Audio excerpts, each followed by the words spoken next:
lay tàbbi qu'est-ce qu'on va retenir concrètement pour faire avancer ce pays dégg naa Omar di wax ne que dañuy dissoudre le conseil constitutionnel ñëwaat encore laal mandat bi j'émets des doutes quand même mais lan moo ci sa analyse. nee na fan la dialogue bi di tàbbi dafa am lu ñu tuddee ADM voulant dire arme de distraction massive. Le dialogue a été une arme de distraction massive. Distraction massive. Parce que monsieur Thiam mu ngi wax sànq woote nañ concertation sur la justice.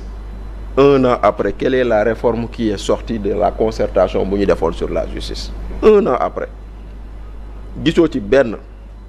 On va réduire le pouvoir du procureur tey le procureur gën a am doole yaa rafet sax dala si jàpp. fu mu toll nii Ibrahima Ndoye yaa rafet sax dalay jàpp. rawatina nga ku ko ne yaa ñaaw tey jii nii quel est l'article du code pénal ou du code de procédure pénale qui a fait l'objet d'une modification? On pouvait nous prétexter que oui dañoo ñëw amuñu woon majorité ñu mënoon leen ko nangul donte le ay tappale la woon ndaxte lu lay woon ni tappale la woon amuñu majorité bu ñu modifier des lois yu ñu digoon sénégalais mais amuñu majorité terewul ñu dugal projet de loi pour tas conseil économique et social ak HCCT donc prétexte politique lañ doon wut donc lu leen soxaloon amal nañ ko fu ñu ko jaarale lu leen soxalul donc loolu mooy benn boo mën a wax nga jógee ko foofu noonu ne monsieur Thiam dégg naa mu ne woy le statut de l'opposition mais grand dialogue 2020 bi projet de loi bind nañ ko ba pare teg sur le statut de l'opposition sur le statut du chef de l'opposition. Oui. C'est le dialogue de 2020. Moi, monsieur Damel Maïssa di wax, le Sénégal, nos tiroirs sont remplis de conclusions qui ne demandent qu'à être appliquées. Tout a été dit. Sur le parrainage, je suis d'accord que le parrainage, il doit faire l'objet, disons, de réformes. Mais tey jii nii parrainage jarul tax ñu woote jam ñaajo le directeur général des élections mën na woo les partis politiques ou leurs plénipotentiaires ñu waxtaanee ko nga jógee ko foofu noonu ñu wax ni la loi sur les partis politiques mais grand loolu j'ai entendu le président de la République dire qu'il y a 14 partis en règle sur 380 mais président de la République warul wax loolu xamul tax warul wax loolu on doit demander au ministre de l'Intérieur d'appliquer la loi point final. Le parti politique dafa am ay conditions yu ñu la teg pour nga exister benn da nga war a am siège boo xam ne dañ lay identifier ñu ne Damel Maïssa 45 rue Thiers foofu mooy siège ba. Bilan financier. Muy benn ñaar parti bi dafa war a am un permanent pour boo ñëwee nga am koo fa fekk boo demee xaar yàlla ñoom ay dañaa PIT boobu noonu y avait toujours un permanent defe naa Mansour Sy bi fi nekkoon ministre il a longtemps été le permanent du PIT voilà. jóge ko foofu noonu le parti doit déposer un rapport d'activité un rapport financier mais ku ko deful tu t'exposes à une dissolution dafa jar xuloo dafa jar woote na parti yi doon 1000 na parti yi doon 2000 tout parti qui ne respecte pas ce que prévoit la loi dissolution moo ci topp. mais dégg nga ko aussi mu ne su ñëwoon rek dissoudre justement. mais bu ko defoon man de bu ko defoon woote dialogue mu ne dafa jar dialogue pour appliquer la loi dafa jar dialogue. législative bi amul dialogue. mais président Diomaye ba muy jël date législative moo gënoon am solo législative dafa woote dialogue wootewul dialogue def na lu muy def benn jóge ko foofu noonu Aïda mu ngi koy rappeler léegi quand tous les partis politiques se sont réunis autour du ministre de l'Intérieur pour s'entendre sur un certain nombre de règles pour aller au dialogue dafa ñëw il ne l'a pas appliqué demoon nañ ba nit ñi déggoo ni bon kaay leen ñu poussaat tuuti la date de dépôt des listes mu bañ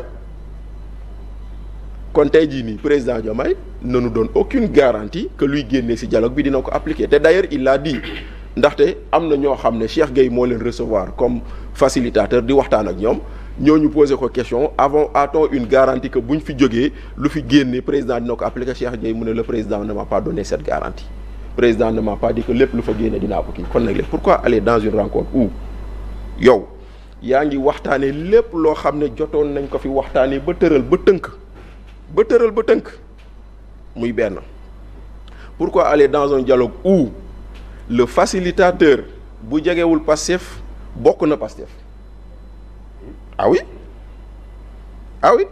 bu jegewul Pastef bokk na Pastef ndaxte le 3 novembre 2020 moo bind ci page TikTok am xam nga Twitter am à l'analyse Ousmane Sonko est le moteur de ce tournant que prend le jeu politique sénégalais.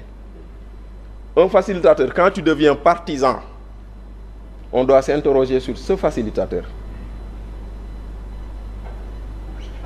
Pourquoi aller dans un dialogue où les conclusions nous ont été déjà annoncées? Les conclusions nous ont déjà été annoncées. Le ministre porte-parole ministre conseiller juridique du président de la République wax nañu bu dialogue bi jeexee dañuy modifier constitution bi moo ko wax de bu dialogue bi jàllee dañuy renforcer les pouvoirs du premier ministre. Donc pour renforcer les pouvoirs du premier ministre mooy on va affaiblir le président de la République parce que premier ministre son pouvoir découle du pouvoir du président de la République. Du dialogue bi jeexee on va supprimer le conseil supérieur de la magistrature pour mettre un conseil supérieur de la justice. Et le président va rester loolu la ñu wax bu dialogue bi jeexee on va changer de conseil constitutionnel à cour constitutionnelle kon nag loolu noonu yëpp da lay won ni effectivement on est en train de faire du serpent qui se mord la queue on est en train de tourner en rond xam nga ñu ñooy Sénégal quelle est la particularité du Sénégalais mooy monsieur Thiam ak Bachir dañoo jàng ba terminal war a dem defi bac ñu ne non kaa la ñu dem defaat CI. parce que ndaw lu graaw mais parce que lu ñuy waxtaanee lii yëpp waxtaanee nañ ko ba pare. Pourquoi vouloir revenir sur des choses sur lesquelles nous avons déjà des acquis. Tey jii boo yeewoon Kéba Mbaye yàlla na ko yàlla yërëm nga xam ne moo njëkk a wootee consensus dialogue en 1992 entre pouvoir ak opposition. Le code consensuel de 92 nga indi woon Ablaye Wade xëy na Kéba Mbaye ak Ablaye Wade nga naan nekkatuñ fi wala pratiquement tous les autres acteurs ou les partis ou les gens qui étaient dans ces partis politiques ñoo toogaat démb ak Diomaye les mêmes ña fa toogoon démb barki démb en 1992 ba ñuy wax code consensuel ñoo fi toogaat en 2025 mooy li ma mës a wax pourquoi vouloir aujourd'hui dialoguer sur des choses qui ont fait l'objet de discussions de consensus et d'avancement. Maintenant léegi nag moo tax man j'ai toujours prôné pour le dialogue économique mais malheureusement j'ai été douché par les propos de Ayib Daffé. Politique moo ñu fi indi système politique moo ñu fi indi kon dantale ñoom Baye di Agne ak Amadou Ba keneen ak keneen yi nga xam ne ils ont soulevé des points économiques dañoo wax sànni parce que seen wax amu fa njëriñ seen wax kenn du ko jël en compte. Pour preuve les TDR qui ont été envoyés pour ce dialogue-là ça portait sur les 3 thèmes quand ils ont fait les commissions on est resté sur les 3 thèmes amul benn maanaam disons nan laa ko mën a waxee. non amul benn rajout maanaam amul benn concession boo defal nit ñi. Mais les points ont été bonifiés. Mais non grand les points ont été. C'est passé de 3 à 15 ou à 20 même. Non d'après ce que j'ai compris on est passé de 12 points à 40 points. Voilà. Pas 3 de 12 points à 40 points. Non j'ai dit pour chaque thème. Mais léegi nag pourquoi ne pas sortir de ces thèmes-là où on a tout dit. C'est discutable. Non, pourquoi ne pas sortir de ces thèmes-là où tout a été dit sur ces thèmes-là. Mais malheureusement ce qui aurait intéressé les Sénégalais ne mooy yeneen thématique yoo xam ne mënoon nañ ko ci ñambaasal ñambaas yàqul seur grand. Maintenant nag léegi moi je respecte aussi le droit des autres qui ont appelé à un contre-dialogue lii mooy démocratie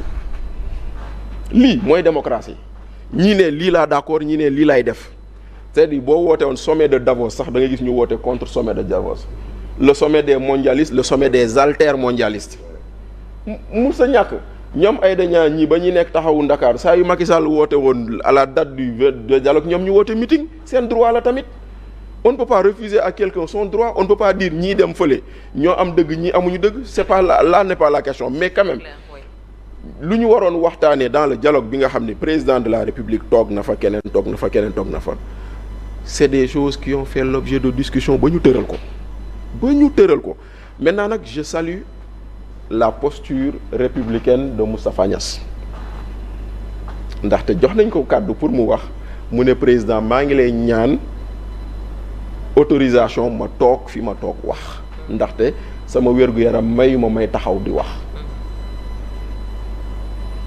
xam nga nag république nañ ko fonk et bu boobaa nag dañuy wax ñoom monsieur Thiam bee leen bàyyi xel seen waxi démb te bu ngeen toogee tey ñooñu ngeen ne woon c'est des zombies politiques ñoo doon muucu deretu askan wi tey jii boo leen wooyee ñu ñëw wuyu leen te ñoom ñu démb ñu doon wuyu ngeen daan ñooñu ay dealer lañ xanaa tey jii nii boo leen xoolee war ngeen mën a am leneen lu ngeen di wax ndaxte nag attention ëllëg du añ du reer mais lu mot a sóoraale la.